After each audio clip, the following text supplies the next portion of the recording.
시청자 여러분 안녕하십니까. 5월 30일 토요 랭킹쇼 오늘도 힘차게 출발합니다. 천은미 이대 목동병원 호흡기내과 교수 최영일 시사평론가 나오셨습니다. 어서 오세요. 안녕하십니까. 네, 먼저 토요 랭킹쇼가 준비한 이 시각 한 랭킹부터 보시겠습니다. 네, 5개의 한 랭킹을 준비했는데요. 쿠팡 로켓 배송 불안부터 윤미향 기자회견, 그리고 고의성 논란을 빚고 있는 울산 SUV 소식까지 만나보겠습니다. 먼저 첫 번째 이 시각 한 랭킹은 쿠팡 로켓 배송 괜찮나요로 잡아봤습니다. 쿠팡 물류센터에서 시작된 코로나19 확산세가 좀처럼 수그러들지 않고 있는데요. 현재까지 관련 확진자만 100명을 넘었습니다. 이 택배를 통한 전파 우려도 나오고 있습니다. 경기도가 어제 쿠팡 물류센터에 대한 환경조사 결과를 발표했는데요. 공용 안전모와 작업용 PC에서 바이러스가 검출됐다고 하더라고요. 그런데요, 최영일 평론가님, 이 검체를 채취한 게 이미 2번의 소독을 마친 뒤라고 해서 조금 더 놀랐거든요. 그러니까 첫 번째 확진자가 나오고 소독을 다 했다는 거죠. 방역을 했다는 거고, 그 다음에 오후주가 출근해서 일을 하는 바람에 문제가 터졌습니다. 오후주에서도 확진자가 나와서 이 업체 쪽은 뭐 서너 시간만 소독한 이후에 바이러스가 소멸되는 것으로 알고 있었다. 틀린 얘기를 했고요. 그래서 이제 계속 확진자는 많아지고 있는데, 그 소독을 2번 마친 작업장에서 방역당국이 가서 이 물건들을 이제 몇 가지 가져다가 검체 채취를 해본 거예요.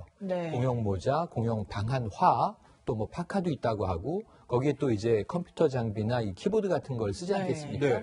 그런데 여기서 컴퓨터 키보드하고요. 그리고 이분들이 공용으로 쓰는 모자, 일종의 유니폼이죠. 여기서 바이러스가 채취됐는데 2번 소독 이후에도 바이러스가 사라지지 않은 것 아닌가 하는 우려가 커지고 있습니다. 네, 청 교수님. 사실 뭐 소독이 제대로 되지 않았을 가능성이 많이 있는 것 같은데, 근데 보통 저희들도 이 계속 이제 코로나 사태가 한 석 달 지나면서 소독을 하고 뭐 하루 뒤든 아니면 반나절 뒤든 이렇게 문을 열고 일반 뭐 고객들도 이렇게 백화점에 들어가는 경우도 있었고, 그렇다면 지금 이 결과면 이 바이러스가 계속 남아 있었고 또 다른 소독을 한데도 감염이 됐을 가능성이 있었더라는 얘기잖아요. 근데 이 쿠팡이나 이런 물류센터는 조금 특이한 게, 우리가 백화점 같은 경우는 굉장히 넓은 공간에 그 한 분이 왔다 간 정도지만 이분들은 거기서 계속 활동을 하셨거든요. 그러면서 이제 뭐 안전모라든지 키보드 공용으로 쓰는 데서 바이러스가 검출이 된 거지, 지금 공기 중에서 뭐 떠다니는 걸 검사를 한 건 아니에요. 그렇기 때문에 우리가 그동안의 어떤 이제 대중시설하고 조금 다른 현상이고요. 하지만 안전하게 하고 싶으면 사실은 이런 곳에서 확진자가 나오고 이런 물건에서 검출이 됐다면 최소한 소독 후에 3일 정도는 지난 다음에 하는 게 안전합니다. 왜냐하면 플라스틱이나 스테인리스에서는 보통 평균 3일까지는 바이러스가 생존할 수 있다고 알려져 있어요. 물론 최장은 일주일도 있지만 그건 아주 극단적인 얘기 때문에, 그래서 평균적으로 안전을 기한다면 이런 곳에서는 소독 후에 3일 정도 있다가 우리가 개방을 하게 되면 대부분 바이러스는 사멸한다고 알려져 있고요. 이번도 보면 키보드나 이런 마우스가 사실은 가장 위험한 곳이에요. 근데 저희도 그런 것 같은데, 저도 그런데 이렇게 키보드나 마우스 같은 거 매일 그렇게 소독을 하지 않잖아요, 보통. 네, 매일 소독하는 게 좋습니다. 왜냐하면 여러분들이 쓰는 공용 PC 같은 경우는 한 분이 감염된 분이 만지면 그 다음 계속 감염이 돼요. 또 하나 제일 중요한 건 손잡이에요. 문 손잡이라든지 화장실 손잡이, 이런 것도 굉장히 위험한 곳이기 때문에 항상 그쪽을 깨끗이 소독하는 것이 꼭 필요하고, 일반인들도 뭐 회사에서 같이 PC를 쓰신다거나 본인 PC도 마찬가지에 꼭 소독을 하고, 휴대폰도 하루에 저는 2번 이상은 꼭 알코올로 닦아주는 것이 좋다고 생각합니다. 네. 이렇다 보니까요, 이 쿠팡의 택배를 통해서 바이러스가 전파되는 거 아니냐는 우려도 나오고 있습니다. 사실 미 질병통제예방센터에 의하면 이 코로나19 바이러스가요, 종이박스에서는 24시간 생존한다고 하거든요. 그래서 천 교수님, 사실은 이제 쿠팡이 로켓 배송이라는 시스템이 있잖아요. 반나절 만에 주문하면 굉장히 빨리 오는 그런 시스템인데 아무래도 소비자들의 그런 우려가 있을 수밖에 없을 것 같아요. 말씀드린 대로 이제 이게 종이하고 옷감은 좀 바이러스가 빨리 사멸해요. 구멍이 있어요. 코랑 구멍이 있으면 바이러스가 생존이 떨어지는데, 그 대신에 이렇게 딱딱한 이런 스테인리스라든지 플라스틱은 굉장히 오래 생존을 하죠. 예. 그래서 종이박스를 연구를 해봤더니 체장이 24시간이지만 대부분 방광기는 서너 시간밖에 안 돼요. 그래서 네. 대부분 안전하지만 그래도 쿠팡이라는 곳이 빨리 이제 배송, 우리나라 분들이 원래 빨리빨리 좋아하시잖아요. 그렇죠. 그래서 빨리빨리가 됐는데 사실은 뭐 신선식품이 아니라면은 우리가 이렇게 세네 시간 만에 배송 받을 필요는 없잖아요. 특히 코로나19처럼 이런 시기에는 근데 하루 정도 있다가 배송을 받는 건 저 권장을 드리고 그래도 걱정이 되신다면은 배송이 왔을 때 신선식품 이외에는 조금 두셨다가 포장을 푸셔도 되고 또 포장 푸는 방법에도 뭐 장갑을 끼고 푸는 경우도 있고 밖에 조금 두셨다가 뭐 푸는 여러 가지가 있고 그렇군요. 만일에 손으로 만지시더라도 네. 손을 깨끗이 씻어주시면 문제는 없다고 생각합니다. 네. 그래서 이제 방역 당국은 이 바이러스 농도가 굉장히 낮기 때문에 전파될 가능성은 극히 없다. 가능성은 낮다라고 얘기를 하고 있는데 전 그런 생각이 좀 들더라고요. 어쨌든 그런 불안감을 없애주기 위해선 국민들에 대한 불안감을 없애주기 위해선 뭐 택배도 좀 뭐 견본품이라든지 그 실제로 이렇게 배달되는 거를 몇 가지 샘플로 좀 이렇게 해가지고 바이러스가 살아있는지 남아있는지 검사를 좀 해야 되는 거 아닌가. 근데 지금은 이제 전국 물류 창고에 대해서만 지금 방역이 철저히 되고 있는지만 지금 검사를 하고 있다고 하더라고요. 네. 어떻게 보세요, 이 필요성은? 그러니까 이번에 이제 배달 시스템 때문에 국민들이 걱정을 하시니까 말씀하신 대로 정말 그 키보드에 묻어있는 바이러스가 살아있는지는 몇 개만 샘플을 검사해보면 되거든요. 근데 대부분은 말씀드렸듯이 이게 살아있는 경우는 별로 없어요. 그리고 하루 그분이 바로 이제 기침을 했거나 손으로 만졌어요. 1시간 후에 검체를 하면 당연히 양성이 나오겠지만 하루 이틀 지난 경우는 대부분 사멸한 거라고 볼 수 있을 것 같습니다. 네. 네, 우리 방역당국도요, 택배를 통한 바이러스 전파 가능성을 희박하게 보고 있지만 소비자들의 불안은 여전한 것 같습니다. 현장의 목소리를 잠시 들어보시죠. 확진자가 또 포장하다 이렇게 배송하다가 기침을 할 수도 있는 거잖아요. 지금 택배 오는 것마다 다 소독을 해요. 지금도 비대면으로 배송을 하고 있어요. 엘리베이터에서 만나게 됐을 때문에 마스크가 없으면은 고객님들도 좀 꺼려하시고. 네, 사실 뭐 근거가 없는 막연한 불안감일 수도 있겠지만요. 저 같은 경우는 사실 요새 택배에 좀 꺼리게 되더라고요. 그러다 보니까 뭐 최영일 평론가님 요새는 뭐 SNS를 통해서 네. 택배를 뭐 안전하게 받는 법 네. 이런 게 공유되고 있다면서요. 소비자들끼리 다양한 의견들이 공유되고 있어요. 네. 제가 지금 이 쿠팡 얘기를 하고 있는데 조금 전에 제 문자 메시지가 나왔어요. 네. 아, 네. 쿠팡에서 로켓 배송이 저한테 왔더라고요. 예, 예. 제가 마스크를 시켰는데 네. 마스크가 쿠팡이었어요. 아. 지금 집에 와 있는 거예요. 네. 방송 끝나면 가서 뜯어야 됩니다. 네. 그러니까 어떻게 하지? 근데 이제 이런 걱정이 소비자가 다 많으실 거 아니에요. 그렇죠. 그래서 이 언박싱이라고 하죠. 박스 네. 개봉하는 걸. 그걸 집 밖에서 해야 한다.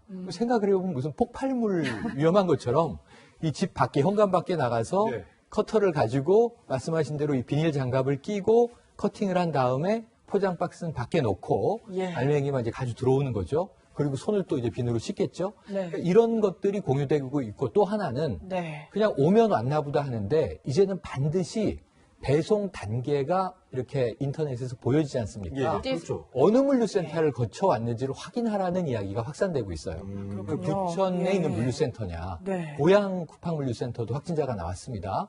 혹은 또 뭐 쿠팡만이 아니죠. 마켓컬리도 굉장히 샛별 배송이라고 밤사이에 오는데 빨리 오는 게 이런 있죠. 것들이 네. 어느 물류센터를 거쳤는지를 확인해보고 혹시 부천이라든가 고양이 들어있으면 놀라지 않겠습니까? 이런 부분에 대해서 소비자의 불안감은 생각보다 크다. 이런 거를 조금 이 배려하시는 이 배송업체의 이제 노력, 또 네. 방역 당국의 좀 정보 공개 이런 게 필요한 시점입니다.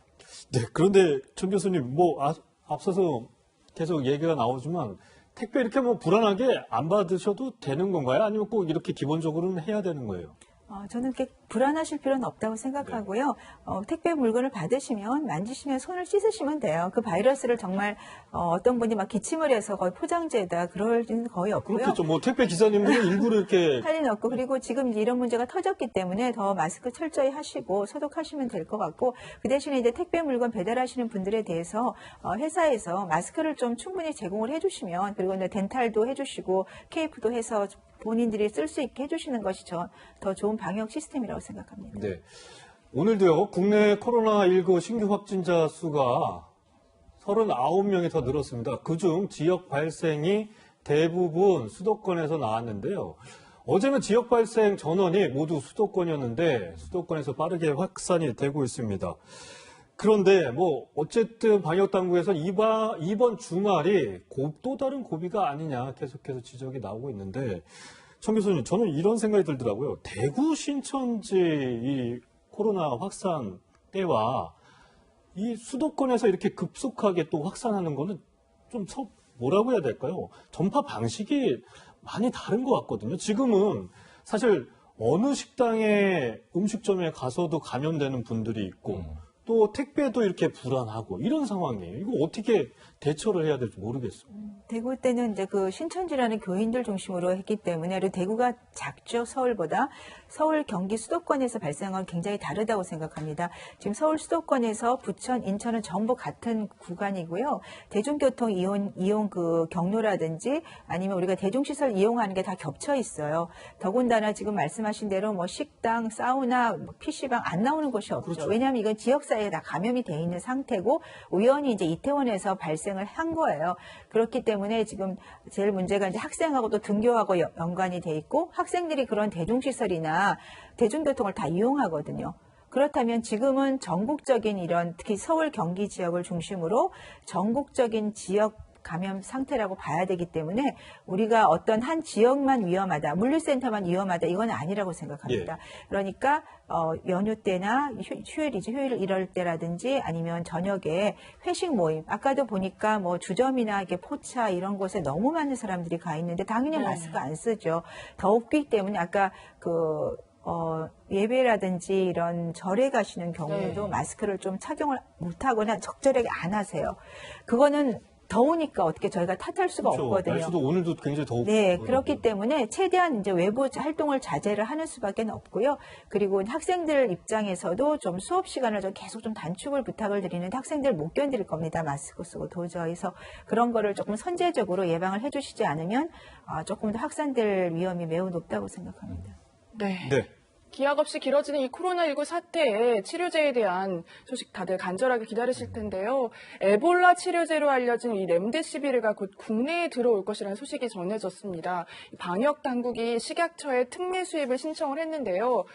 교수님, 그래도 이제 오는 데까지, 의료 현장까지 오는 데까지 얼마나 걸릴지 다들 많이 기다리실 것 같아요. 네. 어떻게 보십니까? 길레아드 본사에서 이제 100만 도즈 병 정도를 연말에 생산을 할 수 있지만 그 굉장히 턱없이 부족하죠. 세계에 쓰게. 그래서 아마 각국에다가 이걸 아마 만들 수 있게 허가를 해주신 것 같아요. 그게 되면 이제 우리도 쓸 수 있을 거고 이거는 경증 환자한테는 아직 적응증이 안 되고요. 산소를 쓰게 되는 중증 환자 이상에서 사용할 수 있지만 이 약은 독감의 타미플루와 유사하게 완치제는 아닙니다.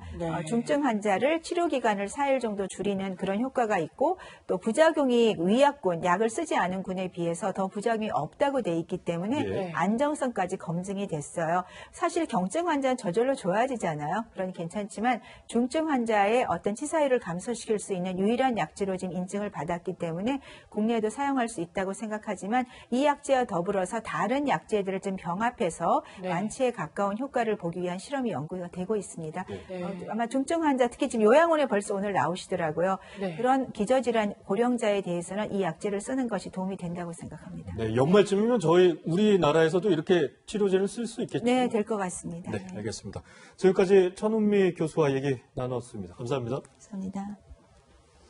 네, 다음 이 시각 한 랭킹 확인해 보도록 하겠습니다.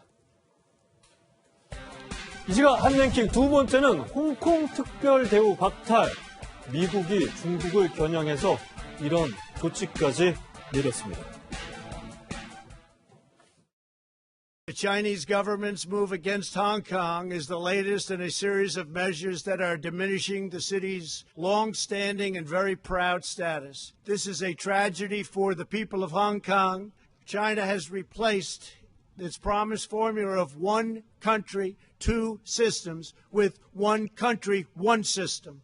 Therefore, I am directing my administration to begin the process of eliminating policy exemptions that give Hong Kong different and special treatment.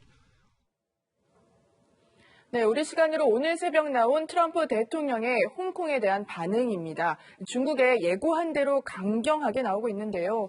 네, 이현혁 문화일보 논설위원 나오셨습니다. 트럼프 대통령의 중국에 여러 차례 이제 경고를 했는데 결국 홍콩 국가보안법이 이제 통과되자마자 바로 홍콩의 특별 대우, 특별 지위를 박탈하는 절차에 들어갔습니다. 이거 뭐 중국에 대한 보복이라고 봐야 되는 거죠? 그렇죠. 지금 뭐 미중 갈등이 이제 본격적으로 좀 격화가 되는 것 같습니다. 특히 이제 중국 상무위원회에서 홍콩에 대한 국가보안법 이걸 이제 통과를 시켰죠. 이제 그럴 경우에 홍콩에 대한 이제 시위라든지 이런 것들을 중국 당국이 전격적으로 어떤 통제를 할 수가 있습니다. 그동안 이게 어떤 법이 그러니까 중국이 그 1997년도에 홍콩을 이제 이양받으면서 일국 양제라는 시스템을 유지를 해왔습니다. 네. 즉 한 나라지만 두 개의 제도를 유지한다는 거거든요. 지금 이번에 홍콩 그 보안법 같은 경우는 결국 이제 이 양제에 대한 이제 어떤 철폐와 함께 네. 중국과 똑같은 어떤 취급을 하겠다 이런 뜻으로 이제 받아들여집니다. 그랬을 경우에 1992년도부터 미국은 홍콩에 대해서 여러 가지 특례 조치를 취하고 있어요.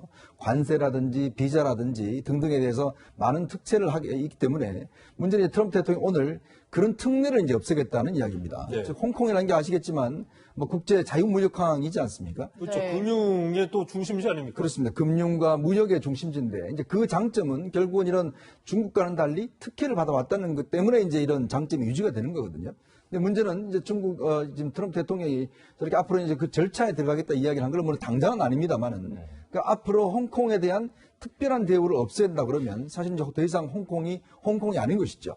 이제 그럴 경우에는 국제 무역이나 안보라든지 이런 데 상당한 영향을 줄 수가 있습니다. 그래서 오늘 트럼프 대통령이 전격적으로 선언을 했기 때문에 앞으로 이제 미중 간의 갈등은 이제 점점점 어떤 면에서 보면 격화되는 양상을 보일 것 같습니다. 네, 사실 미국에는요, 중국인 유학생들도 상당수가 있는데요. 뉴욕타임즈가 이 중국 유학생 3,000명을 추방하는 방안을 검토 중이다. 이런 보도까지 했더라고요. 이 첫 번째로 3,000명이고요. 더 늘어날 가능성도 있는데 이게 심각합니다. 우선 네. 중국과 인도가 세계에서 가장 인구가 많죠. 중국에서도 미국으로 유학 간 유학생이 36만 9천 명에 달한다고 합니다. 네. 사실상 37만 명 정도고 예. 인도는 20만 명을 좀 넘어요. 미국 네. 유학생들이. 우리나라도 미국 유학을 많이 하는 편이죠. 인구 대비로는. 네. 5만 명이 좀 넘습니다. 예. 예. 그런데 이제 이 36만 9천 명 중에 우선 이 중국의 군대와 관련 있는 중국은 이제 이 인민해방군이 굉장히 많지 않습니까? 네. 이 중에도 유학생이 있지 않겠습니까? 그래서 비자를 취소시키는 경우에는 3천 명 정도의 이 미국에 가 있는 중국 유학생이 귀국해야 되는 상황이다. 이게 근거는 뭐냐면 예. 미국 내 정보를 수집해서 중국의 인민해방군에 전달할 가능성이 있다. 쉽게 네. 말하면 스파이일 가능성이 있다는 얘기예요. 네. 이런 일이 아마 벌어진다면 예. 상당히 미중 관계는 악화일로로 접어들 것으로 전망이 됩니다. 사실 뭐 미중 관계가 이번 일뿐만 아니라 코로나19가 확산되는 와중에도 트럼프 대통령은 이 확산의 책임을 중국에 있다. 계속해서 얘기를 하고 있지 않습니까? 이런 것도 뭐 계산된 의도가 있는 것 같기도 하고요. 예, 최영일 평론가님. 네, 맞습니다. 지금 일단은 11월이 대선이잖아요. 그런데 지금 코로나19 때문에 이 미국도 우리나라와 마찬가지로 민심이 흉흉하지 않겠습니까? 네. 그리고 이제 지금 경제를 활성화시키기 위해서 제재를 풀어라, 이동제한령 풀어라 이런 시위가 주별로 많이 있는 상황이죠. 트럼프 대통령 입장에서는 이럴 때 민심이 흉흉할 때 민심을 규합하는 전통적인 방법이 외부의 적을 상정하는 거지 않습니까? 그럼 세계 최고의 지금 패권 국가인 미국의 적은 중국인데 네. 특히 코로나19 바이러스는 중국에서 시작됐단 말이죠. 그것도 우한. 예. 우리가 알고 있기로는 화난수산 시장으로 알고 있는데 트럼프 대통령, 폼페이오 국무장관 대부분 미국의 지금 수뇌부가 아닐 것이다. 우한에 있는 바이러스 연구소가 진원지가 아니겠느냐 하는 이야기를 하면서 네. 보고서가 준비되고 있고 그 안에는 우한 바이러스 연구소 발이라는 명백한 증거가 있다. 이런 이야기를 계속 이제 주장을 하고 있어요. 네. 그러면서 또 초기에 중국의 대응이 잘못된 것도 사실입니다. 왜냐하면 원인 불명의 폐렴이다. 그러면서 리원량 의사라든가 8명이 네. SNS에 이것은 사스와 유사한 신종 바이러스다 그랬는데 아닌 것으로 질질 끌다가 사실은 초기 대응을 많이 이제 미비했던 점이 있죠. 네. 그런데 그 타격은 미국이 가장 크게 받고 있어요. 예. 바이러스 확진자도 가장 많고 그렇죠. 사망자도 예. 엄청나게 늘고 있고 타격이 크다 보니까 트럼프 대통령 입장에서는 중국에 대해서 바이러스에 대한 책임까지도 묻고 있고요. 네. 중국은 뜬금없다라고 이야기를 하면서 지금 맞받아치고 있기 때문에 이것 때문에도 사실은 미중 갈등은 상당히 심각해지고 있는 상황입니다. 네.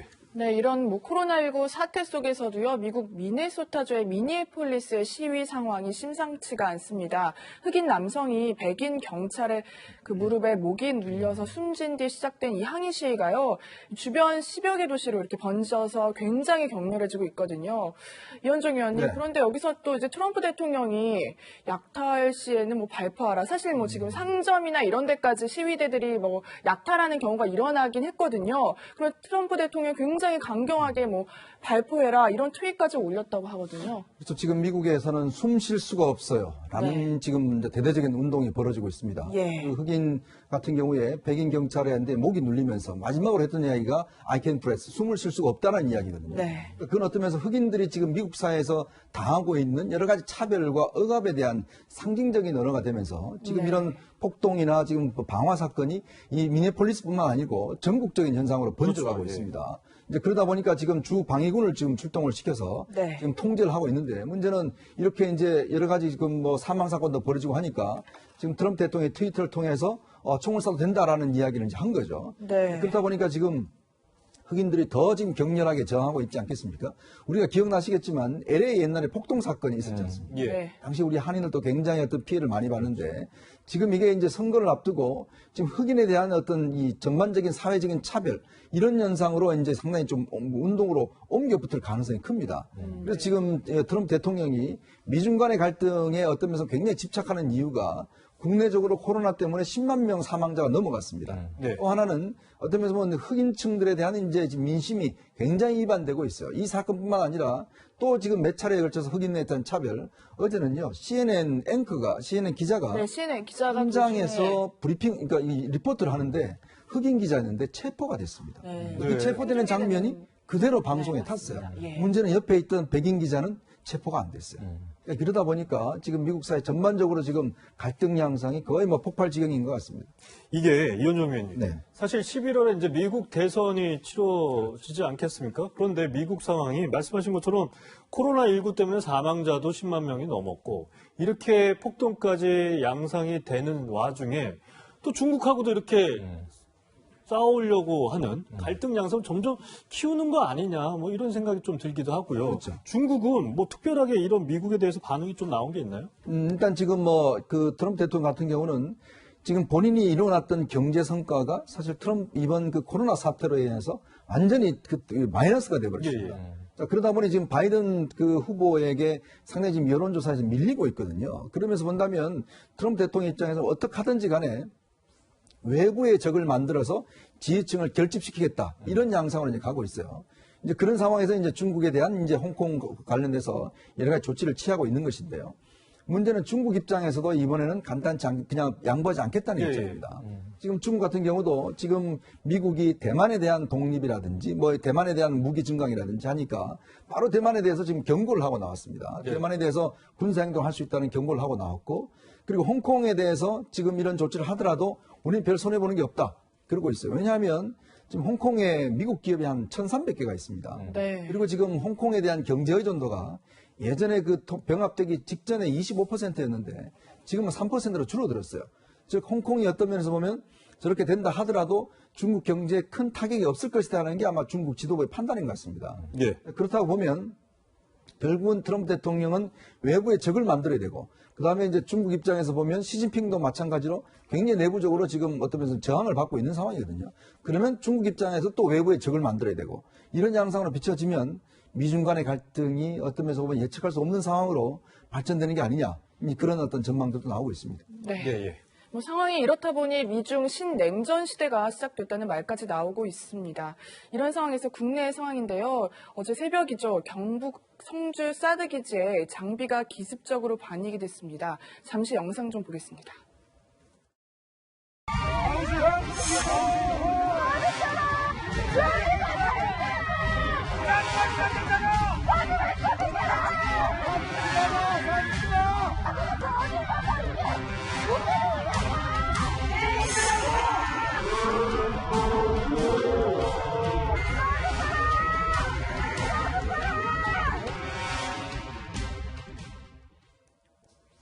네, 주민들이 생수병까지 던지며 크게 반발하는 모습이었는데요.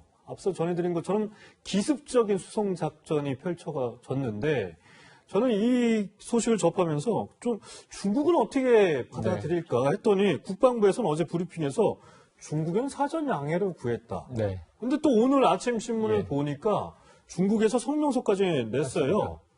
이게 뭐 어떻게 돌아가는 건지 모르겠네요. 그러니까 이제 사드 갈등은 지속되고 있다. 우리는 이제 수면 밑으로 좀 앉았다고 생각하고 있었지만 저게 뭐 사드 포대가 추가되는 장면은 아닙니다. 이 사드라는 게 요격 미사일이 있는 거잖아요. 엑스밴드 레이더에다가. 그런데 요격 미사일이라는 게 일정 주기로 교체를 해줍니다. 노후화되면은 이게 쐈는데 안 나갈 수 있잖아요. 그래서 요격 미사일 교체 작업으로 지금 이야기가 됐는데 어쨌든 한미 당국은 사드는 지금 포대가 유지되고 있으니까 이 장비의 교체라든가 유지를 하고 있는 상황인데 오랜만에 성주 장면 보셨지만 반대하는 시위대가 아직도 이제 성주에는 저렇게 상주하고 있구나. 근데 이걸 바라보는 중국의 입장은 불편한 심기를 드러낸 거예요. 근데 아까 말씀하신 대로 신냉전인데 최근 보도 중에 이걸 좀 유념해 보셔야 됩니다. 오늘 트럼프 대통령이 이 홍콩의 특별지위를 박탈하겠다는 이유는 바로 어제 양회에서 그것도 전임대에서 홍콩에 대한 보안법을 중국 중앙정부가 관철시켰기 때문이에요. 압도적으로. 그러니까 홍콩에 대한 통제를 중국이 강화한 겁니다. 그러니까 이제 일국 양제라고 하더니 일국 일제가 돼버리는 거 아니냐. 홍콩은 이제 특별한 도시가 아니라 그냥 중국 아니냐. 그럼 미국은 홍콩을 특별 대우할 이유가 없다라고 미국이 엄포를 놓은 거고요. 그런데 이 홍콩 보안법에 대해서 중국은 한국 정부와 상의했다. 마치 우리 정부가 거기에 동의한 것 같은 지금 또 이 외교적 제스처를 취했단 말이에요. 또 미묘한 시점에 또 며칠 사이에 또 이렇게 수송작전도 그러니까 지금 우리는 사드와 관련해서는 한미는 연합군이고 또 중국은 무슨 보안법 관련으로 우리 정부에 마치 이제 양해를 받은 것처럼 또 발표를 하고 양쪽에서 우리는 양쪽에서 압박을 받는 입장이라 네. 균형 외교 이야기를 계속 하고 있고 균형 외교가 필요하고 우리는 수출무역 국가인데 중국이 제일 무역 상대국이고 미국이 제일 무역 상대국이에요. 양쪽 다 결코 잃을 수가 없는. 즉 역사적으로 보면 현대사에서 미국은 우리와 동맹국가고 우방이고 중국은 또 우리가 앞으로 계속 상대해야 할 교역국가란 말이에요. 제가 보기엔 참 이게 진퇴양난인데 어쩔 수 없죠. 균형 외교를 유지하면서 우리는 정말 슬기롭게 더 이상 근데 고래 싸움에 새우등 터지는 격이 아니라 그래도 우리가 돌고래 정도는 된 거 아닙니까? 이제는 우리도 좀 정체성을 당당하게 가지고 미국과 중국 사이에서 우리의 좀 발 디딜 틈을 유지해야 될 것 같습니다. 네, 알겠습니다. 얘기는 여기까지 하고요. 이 시간 한랭킹 세 번째로 넘어가 보도록 하겠습니다. 네, 세 번째 한랭킹 윤미향 어제 있었던 기자회견 내용입니다. 윤미향 허술한 부분이 있었다로 잡아봤습니다.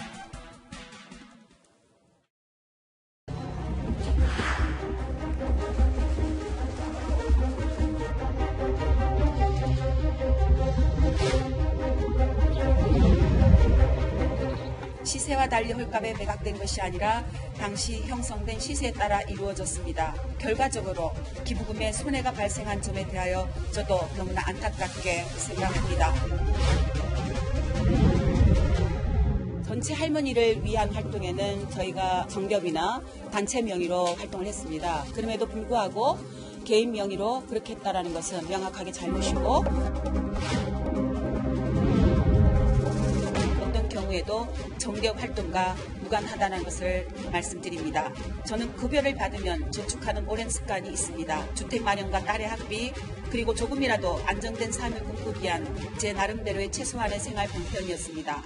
땀도 많이 흘리고 있고 그래서 계속 질문을 받기는 힘들 것 같아요.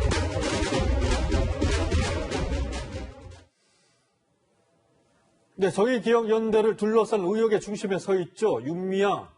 오늘부터 국회의원이 됐습니다. 더불어민주당 국회의원이 됐는데요. 윤 의원 11일 만에 자명을 끝내고 어제 기자회견을 했습니다. 본인과 정 의원을 둘러싼 의혹 전반에 대해서 해명을 했는데 주로 아니다. 사실과 다르다라는 내용이었습니다. 김강선 변호사 나오셨습니다. 네, 안녕하세요. 김 변호사님. 네네. 어제 이제 2시부터 했고 한 40분 좀 넘게까지 기자회견이 있었던 것 같아요. 네네. 어떻게 좀 보셨습니까? 일단 전체적으로 보면 이제 해명이 완벽하게 됐다 이렇게 볼 수는 없을 것 같아요. 그리고 어제 그 해명 기자회견 본 분들 중에서 많은 분들이 왜 이렇게 땀을 많이 흘린지 모르겠다 그런 말씀을 많이 하시더라고요. 아마 긴장을 해서 흘릴 수도 있고요. 아니면 본인이 원래 땀이 많을 수도 있다고 보는데 일단 긴장할 수밖에 없겠죠. 그런데 어제 내용 자체의 해명이 좀 구체적인 측면은 좀 없었어요. 그러니까 일단 정의 의원이 했던 내용과 거의 대동소이했고 네. 일단 사과는 했는데 사과는 한 두 가지 정도 됐던 것 같습니다. 첫 번째는 그 자기 개인 계좌하고 그 다음에 사업용 계좌하고 이제 혼용해서 쓴 부분 이 부분에 대해서는 사과를 했고요. 그 다음에 지금 만성쉼터 관련해서 이제 아버지를 관리인으로 해서 월급을 준 부분 이건 사과를 했는데 나머지 부분에 대해서는 이제 본인이 유용한 것이 전혀 없고 사실대로 지출을 했다고 이렇게 얘기를 하고 있기 때문에 더군다나 가장 우리가 관심 있게 보는 게 안성쉼터 아니었습니까? 안성쉼터도 마찬가지로 9억 정도 했는데 오히려 이걸 많이 좀 가격을 내려서 7억 5천에 산 것이다 이런 식으로 얘기했기 때문에 결과적으로 보면 이제 구체적인 그런 것을 장부랄지 그런 건 없었어요. 그래서 결국 이제 검찰의 수사로 갈 수밖에 없는 그런 상황이 아닌가 싶습니다. 네.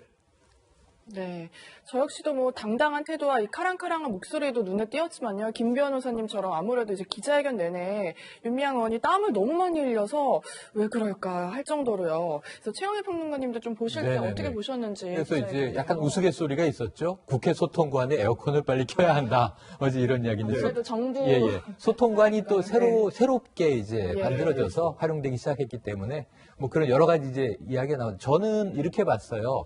한 8가지 정도에 대해서 조목조목 해명을 했는데 애초에는 한 20분 기자회견이 예고돼 있다 보니까 제 이제 개인적인 생각으로는 주로 정치적인 선언이나 단호하게 대처하겠다. 왜냐하면 국회에서 기자회견을 한다는 자체가 사퇴를 거론할 생각은 전혀 없음을 이미 내비친 거거든요. 그렇죠. 어제까지는 당선인, 내일부터는 난 국회의원. 그럼 국회 소통관에서 이제 당선인 스스로가 직접 빌려서 기자회견 하는데 사퇴 얘기를 거론하겠습니까? 그렇다면 적극적인 해명을 할 것이다. 근데 20분이라는 시간이 워낙 짧으니까 의혹은 많은데 조목조목 답변하기는 어렵겠고 아마 뭉뚱그려서 정치적인 입장으로 결연하게 대처하고 나는 의정활동을 진행하겠다. 근데 사실 제 생각보다는 톤 다운이 돼서 8가지에 대해서 이제 조목조목 해명을 했어요. 근데 이건 저는 아까 말씀하신 대로 검찰이 이제 수사로 밝힐 대목인데 한 가지는 좀 고무적으로 봤습니다. 뭐냐 하면 어떤 부분인데? 자, 이 국회의원이 되고 나면 주로 이 불체포 특권이나 면책 특권을 적극적으로 방어에 사용하지 않겠는가? 근데 그렇지 않겠다고 했어요. 검찰이 부르면 신분에 상관없이 이 성실하게 임하겠다라고 했으니까 검찰 소환에는 전 임할 걸로 보고 결국은 계좌 추적 등 이 돈의 흐름과 자료를 보고 어제 8가지의 해명이 맞는지 아닌지는 수사가 말하게 될 것이다. 이렇게 생각을 해서 결국은 어제 하루에 다 소명되지 않을 것이라는 본인의 얘기도 있었습니다만 이 사안은 좀 길게 지켜봐야 될 것으로 봅니다. 네. 이현정 의원님. 저는 사실 어제 기자회견에 구체적으로 이제 가장 좀 논란 중에 핵심이었던 개인 계좌 부분에 대해서 자료를 좀 가져와서 이렇게 좀 펼쳐보면서 이게 개인 계좌 거래 내역이다. 이런 식으로 또 얘기를 할 줄 알았어요. 윤미향 의원 성격에. 근데 그런 거 전혀 없이 어쨌든 아무것도 내놓지는 않았습니다. 어떻게 좀 보셨어요? 그러니까 저는 어제 기자회견을 왜 했는가 근본적인 그 의문을 가져요. 결국은 국회 소통관에 저렇게 하는 걸 보면 나 이제 국회 들어갑니다. 자, 이제 이 문제를 국회에서 할게요. 저는 그런 선언으로 느껴졌어요. 왜냐하면 정말 자신이 이 문제와 관련된 진정한 어떤 설명을 했다라면 정의경 연대 가서 기자회견을 했어야죠. 왜냐하면 본인이 지금 정의경 연대 이사장을 했지 않습니까? 그렇다면 이 문제와 관련된 가장 어떤 근본적인 거기서 일단 기자회견을 했어야 되는데 당선자 신분으로 국회에서 와서 한다는 것은 그건 안 하겠다는 이야기가 똑같은 것이고요. 또 하나는 사실 기자회견은 뭡니까? 국민들이 많은 관심을 기울였고 지난번 11일 동안 이후에 본인이 나타나지 않았지 않습니까? 할머니가 1시간여 동안 정말 절규를 하면서 할머니가 구체적으로 이야기를 많이 했지 않습니까? 그러면 최소한 그것에 대한 답변이라고 한다면 자, 이게 사실이 아닙니다. 이 근거에 대한 최소한의 이야기는 있어야 될 거 아니에요? 저는 어제 기자회견 내용을 쭉 보면서 본인이 기존에 방송이나 이런 데 했던 내용하고 전혀 진전된 게 없어요. 그리고 본인이 그동안 계좌를 다 봤다면서요. 자, 개인 계좌를 다 봤다면서요. 그래놓고 또 하는 이야기가 뭐냐면 좀 뭔가 미흡한 부분이 있었다라고 이야기를 하지 않습니까? 자, 그리고 본인이 2억 8천만 원 자기 개인 계좌 받아서 그중에서 2억 3천만 원은 쓰고 5천만 원은 정대로 줬다라고 이야기를 했잖아요. 그러면 최소한 그걸 증명할 수 있는 근거 자료가 갖고 나와야 되지 않겠습니까? 뭐 검찰 수사가 중요하지만 어제는요. 검찰 수사보다 더 중요한 국민 앞에 한 회견입니다. 국회라는 게 뭡니까? 결국 국민의 대의기관이고 누가 저기를 빌려주겠습니까? 그러면 본인이 국민 앞에 하는 기자회견이라면 검찰보다 국민 앞에 더 자세하게 이야기를 했어야죠. 자, 그럼에도 불구하고 본인이 한 20, 30여 분 정도 저렇게 설명하고 인물작업 끝냈다는 것 자체가 저는 모르겠습니다. 이게 어떤 면에서 보면 지금 상황에 대한 어떤 면에서 보면 좀 면피하려는 성향이 아닌가라는 그런 느낌마저 들고 있습니다. 네.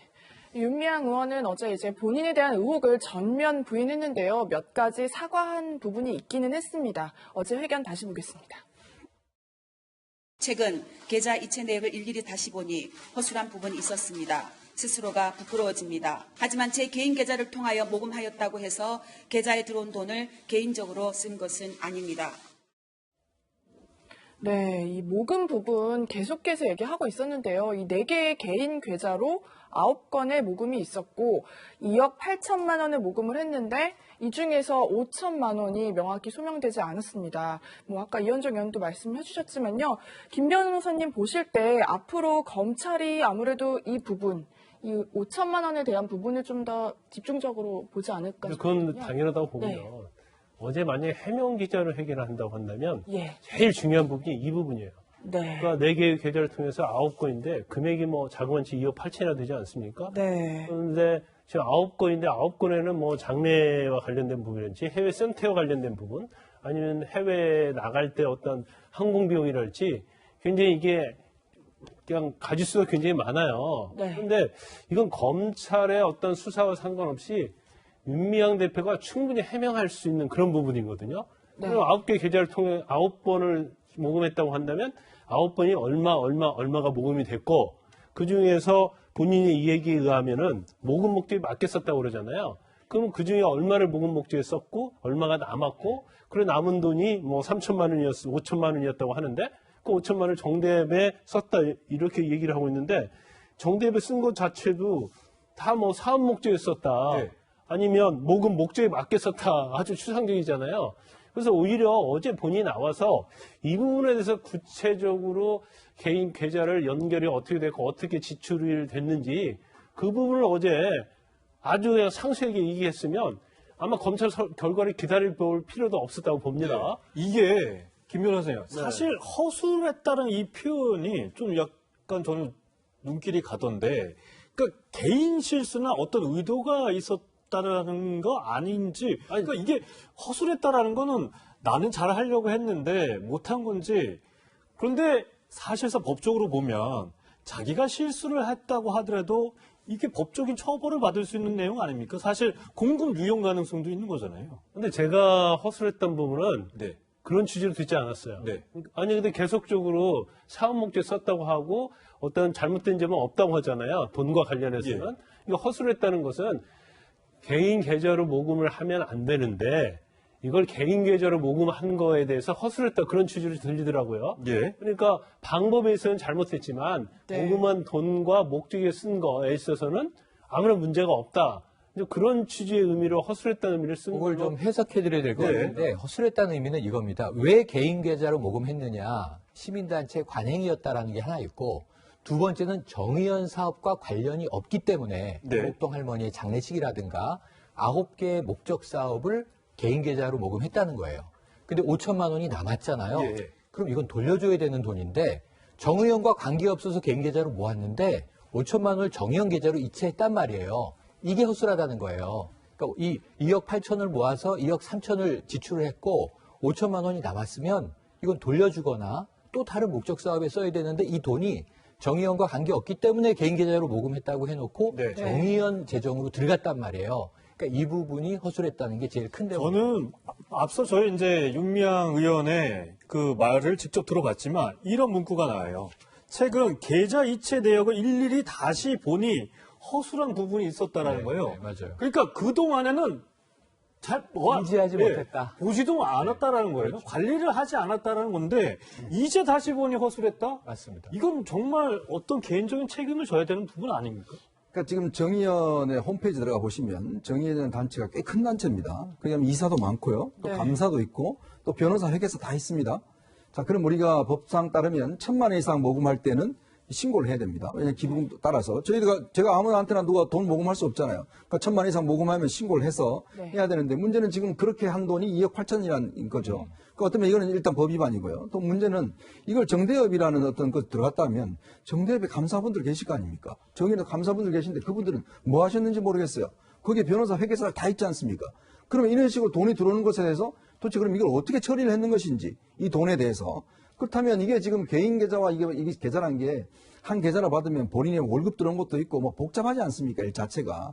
그럼 거기에 어떻게 일일이 돈을 나눠서 어떻게 쓰겠습니까? 그리고 지금 본인이 이번에 국회의원 등록을 하면서 본인이 지금 계좌에 있는 돈 자체가 3억 원이 넘는다고 그랬어요. 신고를 했어요. 그럼 그 돈에는 과연 이 돈이 섞여 있지 않을까요? 자, 그런 면에 본다라면 본인이 이걸 분명히 했어야죠. 지금 아까 말씀하셨듯이 그냥 이게 정대협으로 넘긴 게 한 것인지 아니면 내가 여기서 그냥 내 돈과 어떤 정대협 돈, 그 모금한 돈을 잘 구분도 못하고 썼는 게 문제인 것인지 그 부분에 대한 지금 의문들을 해소를 해야 되고 또 하나는 지금 2014년부터 지금 본인이 이런 개인 계좌를 했다고 하는데 지금 일부 보도에 따르면 2012년에도 이런 개인 계좌를 모금한 데 있다라는 것도 나오고 있습니다. 그 부분은 좀 더 그 저희가 부분을 확인을 앞으로 해봐야 이제 좀 확인을 해서 본인이 한번 검찰 수사에서 대응을 해야 될 것 같습니다. 네. 어제는요, 안성 쉼터에 대한 의혹도 나왔습니다. 그래서 한번 다시 짚어보려고 하는데요. 어제 기자회견에서는 원래는 9억 원의 매물로 내놓으려고 했다고 하는데, 오히려 최대한 내려보기 위해서 노력을 했다라고 해요. 깎았다고 그러더라고요. 좀 약간 설명이 조금 애매한데. 처음에 이제 이 안성 쉼터 부동산을 매입했던 과정과 그다음에 이걸 매각했던 과정이 있기 때문에 그 얘기를 하는 겁니다. 처음에 이제 대체로 왜 시세보다 비싸게 샀는가? 여기에 대해서 아니다. 이 집을 판 사람은 이걸 잘 지었다. 그러니까 이제 땅이나 부동산 가격의 문제가 아니라 건축자재 자체를 좋은 걸 써서 좋은 상태로 지었기 때문에 9억에 팔겠다고 한 걸 이 쉼터로 쓰려고 합니다라고 했더니 좋은 사업 하시네요. 하고 7억 5천까지 깎아줬다는 거예요. 네. 그러니까 이제 비싸게 샀다는 의혹에 대해서는 아니다. 싸게 산 거다라고 이제 해명을 오히려 한 싸게 거고요. 산 거다. 예. 원래 이제 내놓은 매물가보다는 쌌다. 네네. 근데 어제 제가 약간 의아했던 부분은 뭐냐면 이거예요. 마포 쪽의 쉼터를 알아보다가 왜 안성까지 갔는가라는 의문을 제기했는데 네. 어제는 윤미향 이 당선인이 오늘부터 의원이신데 이렇게 얘기를 했습니다. 교통이 좋아서 그쪽으로 잡았다고 얘기를 했어요. 안성 쪽이요? 네, 요 대목을 왜 다 간과했는지 모르겠어요. 그래서 정말 할머니들이 쉼터에 가시는 교통이 그러니까 안성에 있는 부분이 왜 좋다고 다 보도가 됐는데 교통이 왜 좋다고 한 거지? 이 부분이 궁금했는데 넘어갔고 그 다음에는 이제 이 쉼터가 안 쓰여졌습니다. 그러니까 그거는 윤 의원 본인도 인정을 했어요. 쉼터를 안성에 잡았는데 거의 쓰임새가 없으니까 그 다음에 이제 또 하나는 이 사회복지 공동모금에서 평가를 했는데 사업을 잘 진행하지 못했다라고 평가를 받아서 결국은 이것은 매각하고 그 돈은 반납하기로 했다. 그래서 매각은 벌써 2016년, 2년 전부터 매각을 내놨는데 안 팔리고 있다가 올 4월에 팔린 것이다. 4억 2천에 팔렸죠. 그 사이에 3억 이상의 손실을 봤어요. 그 부분은 안타깝게 생각한다. 이렇게 이제 표현을 하고 넘어간 거예요. 그래서 그동안 언론에 제기됐던 안성쉼터에서 비싸게 샀다가 싸게 팔고 차익이 혹시라도 유용된 거 아니냐 하는 의혹에 대해서는 전면 부인을 한 겁니다. 네. 30년 동지죠. 이용수 할머니에 관련돼서도 윤 의원이 얘기를 했는데 어떤 얘기를 했는지 한번 다시 들어보시겠습니다. 제가 특별히 말렸다라기보다요. 녹취가 있어서 기사로 실렸다라는 것을 기사로 접했습니다. 이번에 며칠 전에 그때 당시 상황을 정확하게 기억할 수는 없지만 구체적인 정황은 제가 사실은 기억이 나지 않습니다만은 아마 그냥 할머니가 진짜로 국회의원을 하고자 한다라고 받아들이지 않고 쉽게 별 중요하지 않게 받아들이고 그렇게 말씀을 드렸던 것 같아요. 이현정 의원님, 윤 의원의 저 말을 뜻을 저는 잘 해석을 못하겠어요. 어떤 저도 참 이해가 안 되는데 참 할머님은 정말 80년 전에 있었던 일도 생생히 기억하지 않습니까? 근데 본인은 지금 2012년도 일 자체가 기억이 잘 안 난다고 이야기를 하는데요. 아시겠지만 당시에 정대협 같은 경우는 어떤 면에서 윤미향 의원이 당시에 이사장을 했었고 또 이용수 할머님은 이 위안부 피해자의 대표적인 인물입니다. 그러면 2012년도에 할머님이 기자회견까지 했어요. 당시에 이제 출마를 하겠다고 비례대표로. 그런 상황에서 이게 잘 기억이 나지 않는다라고 하는 게 과연 합리적인 우리가 이야기일까요? 왜냐하면 자기가 운영하고 있는 단체의 가장 핵심적인 인물이 선거에 출마하겠다, 비례대표로 라고 이야기를 하는데, 그럼 할머니 안 될 겁니다. 그냥 자기는 넘겼다라고 이야기를 하고 있지 않습니까? 자, 그렇다면 지금 본인은 8년 뒤에 본인이 이제 비례대표로 들어간 거 아니에요? 네. 그럼 당시에 할머니의 어떤 이 출마에 대해서는 그렇게 별로 중요하지 않게 생각한 거고, 본인은 지금 이 비례대표를 출마하기 위해서 얼마나 많은 노력을 했겠습니까?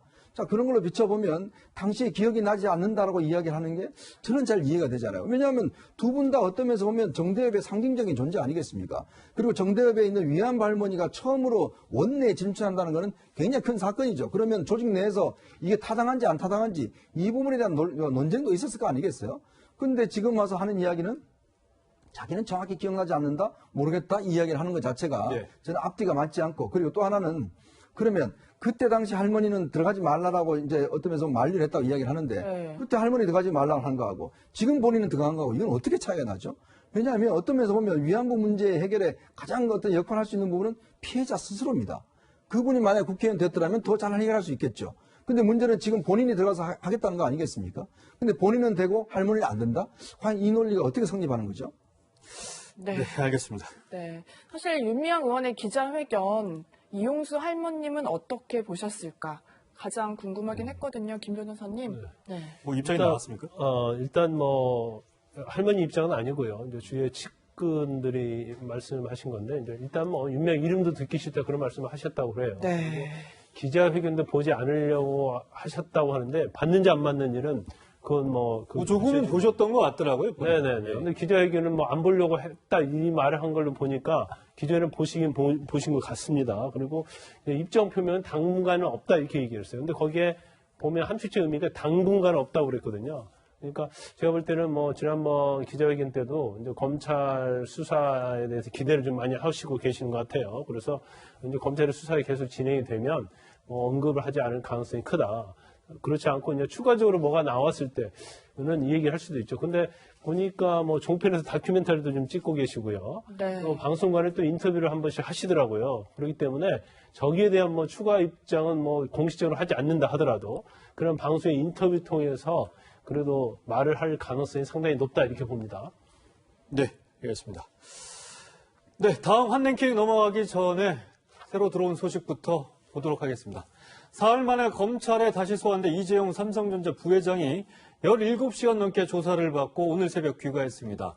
이 부회장은 경영권 승계 의혹과 관련된 혐의를 모두 부인한 걸로 전해졌습니다. 검찰은 조만간 수사 결과를 토대로 이 부회장 등 전현직 임직원들에 대한 구속영장 청구나 기소 여부를 결정할 것으로 보입니다. 네, 다음 소식입니다. 서울 강남역 인근에서 복직을 요구하며 고공농성을 펼쳐온 삼성 해고 노동자 김용희 씨가 어제 355일 만에 땅으로 내려왔습니다. 김 씨는 1982년 삼성항공에 입사한 뒤 노조를 설립하려고 한다는 이유로 1995년 부당해고됐다며 복직을 요구하는 시위를 벌여왔습니다. 삼성 측도 공식 입장문을 내고 양측 합의로 최종 타결됐다면서 김 씨 문제를 조속히 해결하지 못해 사과한다고 밝혔습니다. 네, 초등학생들에게 속옷을 빨아서 그 사진을 올리라는 숙제를 냈던 교사 기억하실 텐데요. 네, 교육청이 해당 교사에게 영원히 교단을 떠나라며 파면을 결정했습니다. 공국진 기자입니다. 지난달 울산의 초등학교 40대 교사는 1학년 학생들에게 속옷을 빤 뒤 사진을 찍어 학급 SNS에 올리라는 과제를 냈습니다. 교사는 올라온 속옷 세탁 사진에 대해 색깔을 언급하며 예쁘다거나 부끄럽다는 댓글을 달았습니다. 이 같은 사실이 온라인 커뮤니티를 통해 알려지자 청와대 국민청원 게시판에는 해당 교사의 파면을 요구하는 글이 올라왔고 22만 명 넘게 동의했습니다. 울산교육청은 이 교사에 대한 징계위원회를 열고 파면 결정을 내렸습니다.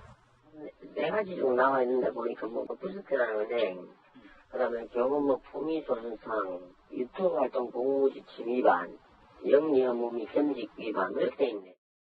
파면 처분은 연금과 퇴직 수당을 50%만 받게 돼 최고 수위의 징계입니다.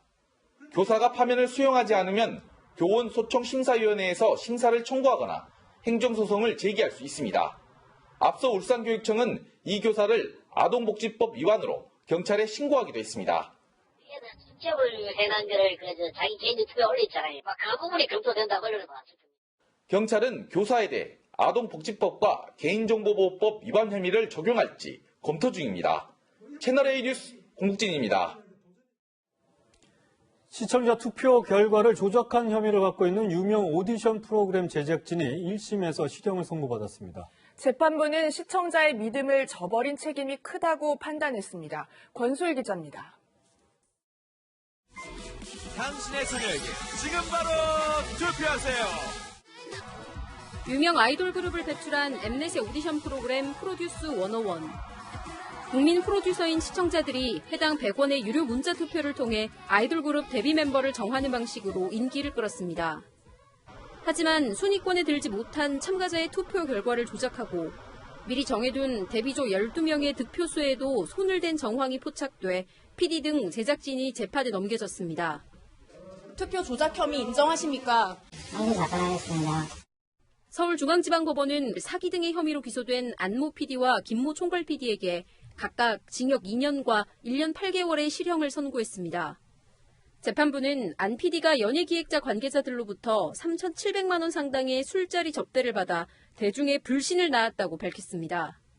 또 김 총괄 PD가 원래 취지대로 국민 프로듀싱을 하지 않고 다른 PD와 모의해 투표 결과를 조작한 데 큰 책임이 있다고 판단했습니다.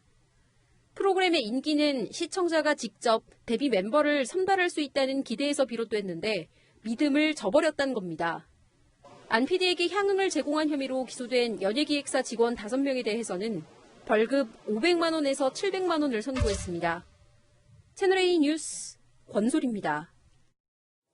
네, 이런 일도 있었습니다. 코로나19 바이러스는 통제가 안 되지만 같이 사는 아내와 같다.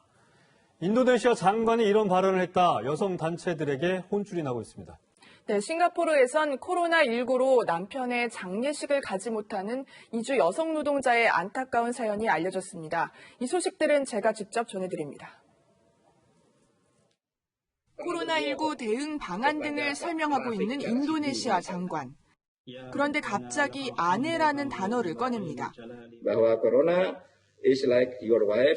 그러면서 통제라는 표현도 씁니다. Initially you try to control it, then you realize that you can, then you learn to live with it. 이 장관은 이 같은 비유를 다른 장관에게 들었다고 설명한 뒤 바이러스와도 같이 살아가야 한다고 덧붙였습니다. 해당 영상이 공개되자 여성단체들은 공직자들의 성차별과 여성 혐오 사고가 드러났다며 강력 반발하고 있습니다. 인도네시아 정부는 코로나19 사태가 장기화하자 경제 파탄을 우려해 봉쇄령 해제를 준비하고 있습니다. 승객도 없는 버스 안에서 여성 버스기사가 오열합니다. 말레이시아에 있는 남편이 숨졌다는 소식을 전해 들은 겁니다. Okay, you send someone. We're waiting for her because. 싱가포르에서 일하고 있는 이 여성은 말레이시아 고향에 도착해도 자가격리 2주 지침을 따라야 해서 남편 장례를 치르기는 어려운 것으로 전해졌습니다. 채널A 뉴스 김민지입니다. 네, 이 시간 한랭킹 네 번째를 계속해서 확인해 보겠습니다. 이 시간 한랭킹 네 번째, DJ 두 아들 40억 유산 다툼. 네, 무슨 얘기일까요? 김대중 전 대통령과 이휘호 여사 부부가 남긴 유산을 두고 두 아들이죠. 둘째 아들인 김홍업 김대중 평화센터 이사장과 셋째 아들인 김홍골 더불어민주당 의원이 법적 분쟁을 벌이고 있는 것으로 알려지고 있습니다. 네, 언론 보도에 따르면요, 김홍걸 의원이 이 동교동 사저를 자신의 명의로 이전을 했고 은행에 있던 노벨평화상 상금을 인출하면서 갈등이 시작됐다고 합니다. 유현종 의원님, 네. 어떻게 된 일인지 좀 설명 부탁드립니다. 더불어민주당의 비례대표 의원들이 돌아가면서 좀 문제가 되는 것 같습니다. 네. 양정숙, 윤미향, 또 이번에 김홍걸 의원이 이제 등장을 했는데요. 김대중 전 대통령에는 세 분의 아들이 계십니다. 돌아가신 이제 김홍일 의원이 이제 계시고요. 둘째가 김홍업, 셋째가 이제 김홍걸 의원인데 문제는 첫째, 둘째 같은 경우는 이제 예전에 차용애 여사라고 해서 사별한 부인의 이제 자녀고요. 두 번째 부인이 이호 여사의 이제 그 김홍걸 의원 자녀인데 문제는 그 이호 여사께서 돌아가시면서 지금 동교동에 있는 이제 자택과 김대중 도서관이 있습니다. 근데 그 자택에 대한 이제 소유권 문제하고 그다음에 예전에 김대중 전 대통령이 이제 그 노벨상을 받으시면서 상금으로 받은 이제 8억이 있어요. 근데 이것에 대해서 이제 사실은 그 이호 여사가 생전에 세 아들을 불러놓고 그 첫 번째는 이제 며느리를 불러놓고 유언장을 작성하셨다는 거예요. 이 자체를 전부 다 김대중 대통령 기념 사업에 사용을 해라. 그렇게 해서 이제 유언장을 썼는데 문제는 이게 지금 최근에 선거 전에 이 문제가 좀 불거졌다고 합니다. 그래서 아마 김대중 재단 쪽에서 기자회견을 하려고 했는데 김홍걸 의원이 좀 선거 이후에 해달라고 미뤘다고 이야기를 하는데요. 문제는 이 김홍걸 의원이 이제 민법상 본인이 이제 친어머니가 이제 바로 이호 여사니까 어떤 면에서 보면 돌아가시고 난 다음에 그 소유권 자체를 본인이 바로 상속을 받은 거예요.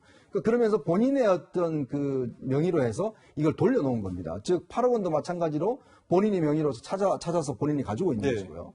그렇다 보니까 지금 김대중 재단과 그다음에 김홍호 이사장 같은 경우는 이거는 어머님의 유지가 다른 것이다. 이거는 왜냐하면 김대중 대통령 지금 사업을 위해 써야 되는 돈인데 왜 개인이 가져가느냐라고 지금 소송을 했고요. 김홍걸 의원은 형이 지금 이 어머님의 유지를 좀 다르게 본인이 개인적으로 이용하려고 하고 있다. 그렇게 또 주장을 하고 있는 겁니다. 그런데 지금 주변에서 다 하는 이야기는 이 돈 자체는 기본적으로 김대중 대통령의 기념사업에 써야 되는 돈인데 지금 김홍걸 의원이 지금 상당히 본인의 지금 계좌로서 모든 걸 돌려놓고 있어서 문제가 되고 있다는 지적이 있습니다. 네. 김광사 변호사님, 저는 뭐 언뜻 이해가 되지 않는데 이 유언장에 나머지 이제 남아있는 자식들 다 동의를 했으면 그걸로 해가지고 그 유언장에 따라서 집행하면 되는 거 아닙니까? 근데 이게 왜 법적 분쟁이 생기고 왜 다툼이 생기는 거죠? 일단 지 유언장이 효력이 있다고 한다면 김홍걸 의원이 저렇게 할 수가 없었겠죠. 왜냐하면 유언장에서 집행을 하면 되는 거니까. 근데 아마 이 유언장 자체를 작성할 때가 2017년도 2월 1일로 알려져 있는데 아마 그 당시에 서로 의기가 투합된 것 같아요. 그래서 뭐 노벨 평화상 관련된 상금 8억이랄지 김대중 대통령 사저에 대해서도 이제 팔아서 김대중 대통령 이제 사업과 기념사업과 관련된 걸 쓰기로 협의를 한 것 같습니다. 그런데 아마 중간에 상당히 서로 감정이 안 좋고 그런 면이 있었던 것 같아요. 불화가 있었던 걸 보여요. 그러니까 김홍걸 의원 측에서는 이 유언장의 효력 자체가 사실 유언은 우리 민법상 5가지 방법으로만 하게 돼 있습니다. 그런데 지금 알려진 거에 의하면 아마 구수증서 유언인 것 같아요. 구수증서는 이제 받아 쓰는 거거든요. 근데 그 자리에 아마 변호사 한 명 있었고, 그 다음에 김대중 노벨 평화상 기념재단 이사장이 있었고, 그 다음에 세 아들이 있었는데, 세 아들 중에서 이제 김홍일 의원 같은 경우에는 이제 사망했기 때문에 아마 부인이 있었던 걸로 보여요. 그러면 이 구수증서를 받아서 아마 변호사 한 명 있었기 때문에 쓴 것 같은데, 쓴 다음에 그대로 유언이 효력이 있는 게 아니고 법원에 가서 그 확인을 받아야 돼요. 근데 그 확인 절차를 안 받았기 때문에 이 구수증서는 서로 협의는 했지만 이 효력이 없는 구수증서가 된 것 같아요. 그러니까 공증을 안 받았던 말씀이신 거죠? 그렇죠. 이제 법원에 확인을 안 받았기 때문에 그러면 결국 김홍길 의원이 얘기하는 유언장 효력이 없으니까 본인은 그거 자신이 유일한 법정 상속인이에요. 왜냐하면 지금 김홍업 씨의 입장에서 보면 계무잖아요. 근데 아버지 부친인 김대중 씨가 돌아가심으로 말미암아서 친인척 관계가 완전 없어졌어요. 그렇군요. 그러면 유일한 상속자가 김홍걸 의원이기 때문에 그거에 대해서는 김홍걸 의원이 다 상속을 받을 수 있기 때문에 김홍걸 의원이 마음대로 할 수 있는 거죠. 그런데 이제 한 가지 문제가 될 수 있는 건 뭐냐면 법정 상속이기 때문에 자기가 재산을 다 가져갈 수는 있지만 합의서를 썼잖아요. 유언장에 대해서. 그래서 그 유언장에 대해서 제가 이제 합의서는 구체적인 내용은 잘 모르겠는데 유지를 받기로 했다고 추상적으로 쓴 것인지 아니면 거기에 내용이 기념사업과 관련해서 이걸 다 사용하기로 한 것인지 그렇게 합의를 했다고 한다면 자기가 상속을 받았다 하더라도 그 상속 재산을 매도를 하든지 하는 방식으로 기념사업을 해야 할 의무가 있거든요. 그래서 이제 합의서 어떤 거기에 진정성, 효력 이게 좀 중요할 것 같습니다. 법적으로 가게 되면. 알겠습니다. 그런데 정치권에서는 이 두 형제의 유산 다툼 이면에 동교동계와 김홍걸 의원 간의 정치적 갈등 관계가 얽혀 있는 거 아니냐, 최영일 평론가님 이런 네. 얘기 나오고 있잖아요. 사실 동교동계 의원 하면은 뭐 이제 지금은 이제 현역을 떠났습니다만 권노갑 전 고문이라든가 네. 혹은 뭐 박지원 전 의원 같은 분들이 계신 거죠. 예. 그런데 지금 이 김홍걸 의원은 말씀하신 대로 더불어민주당 비례로 들어가서 네. 이제 현역 정치인 생활을 오늘부터 시작을 하는 겁니다. 네. 그런데 구 동교동계와 상당히 갈등이 있다는 이야기는 있어요.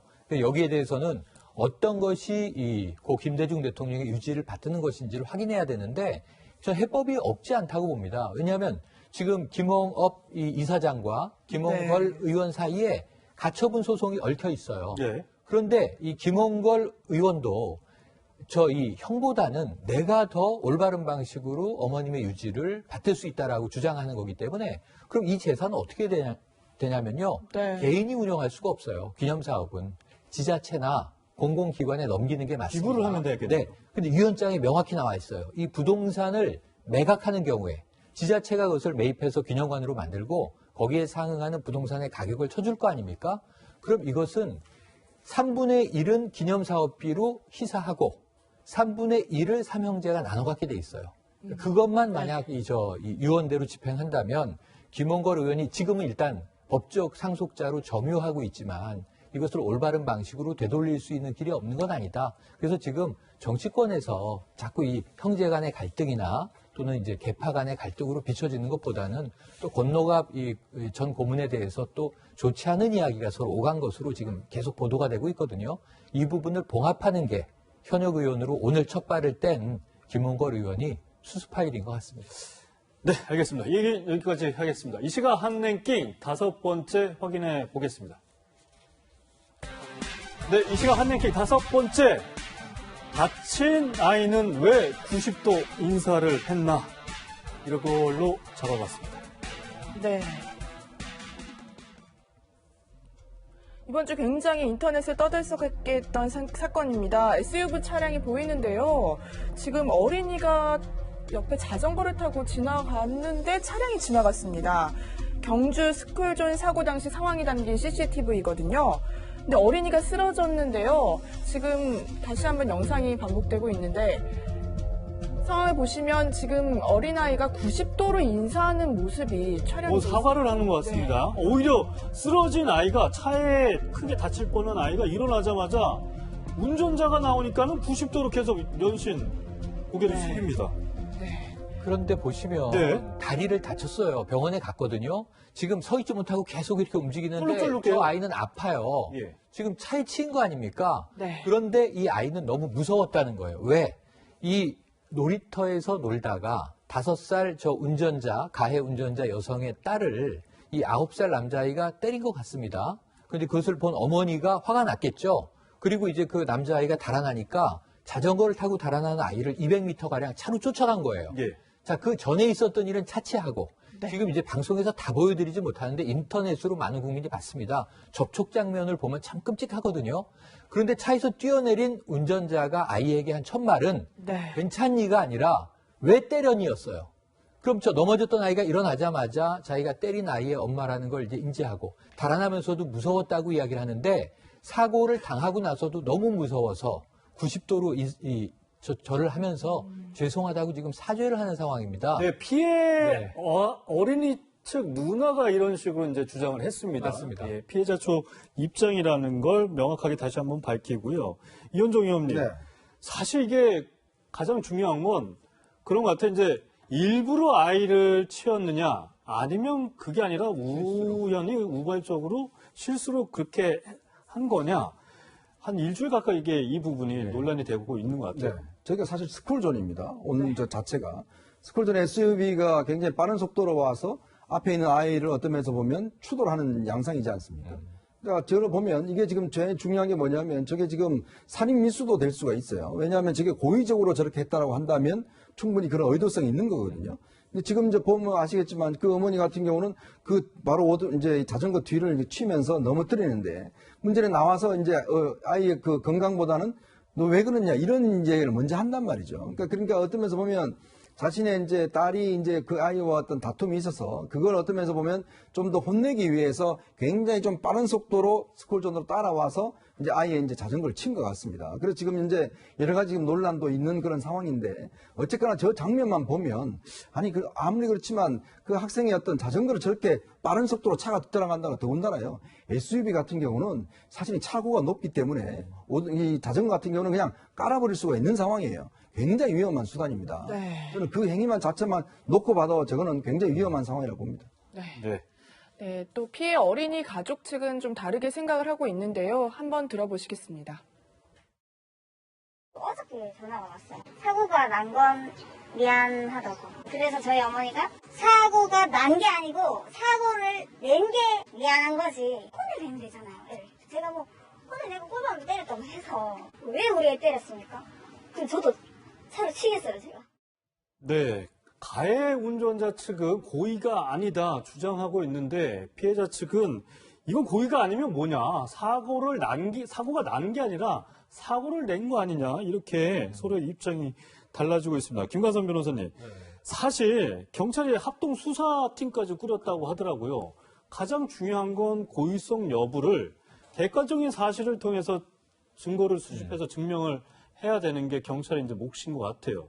어떻게 그 고의성을 입증할 수 있어요? 일단 우리가 상식적으로 아까 CCTV를 보면요. 그 화면을 보면 좀 고의성이 있지 않나? 그렇게 확신할 정도 내용은 맞아요. 네. 근데 어떤 점이 있냐면 이제 법적으로 일단 피해자 어린이 누나가 주장하는 주장에 의하면 쫓아가기 10분 동안이나 어린이 놀이터에서 약간 훈계하고 혼냈다는 거 아니에요? 네. 그러니까 아마 이 피해자 어린이가 자전거 타고 도망간 모양이에요.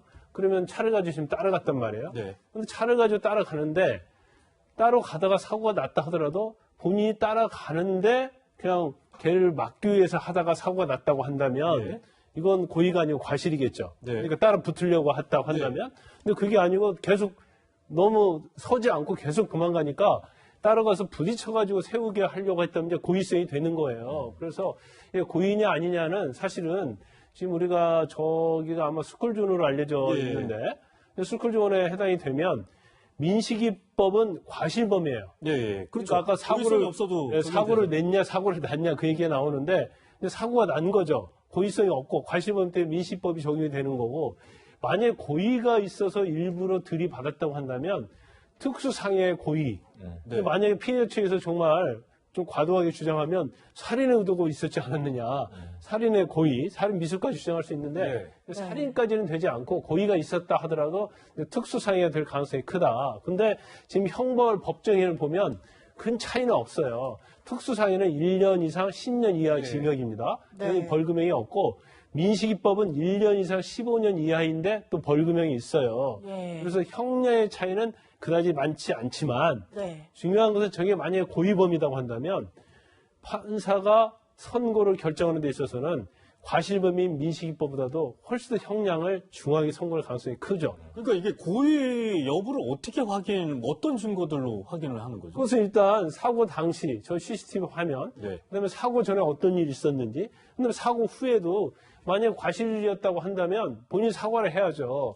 근데 사과를 하지 않고 내리자마자 뭐 다쳤냐 물어보지도 않고 자전거부터 세우면서 저렇게 했다는 것은 의도적으로 했을 가능성이 크다고 우리가 생각할 수밖에 없는 그런 대목이 있죠. 그렇게 이제 가해 운전자가 이게 사고가 난 직후에 어떤 행동을 했느냐 이것도 고의성 여부를 가리는데 중요한 단초가 될 수 있다는 말씀이신 것 같습니다. 네, 오늘 세 분과는 여기까지 얘기 나누도록 하겠습니다. 감사합니다. 고맙습니다.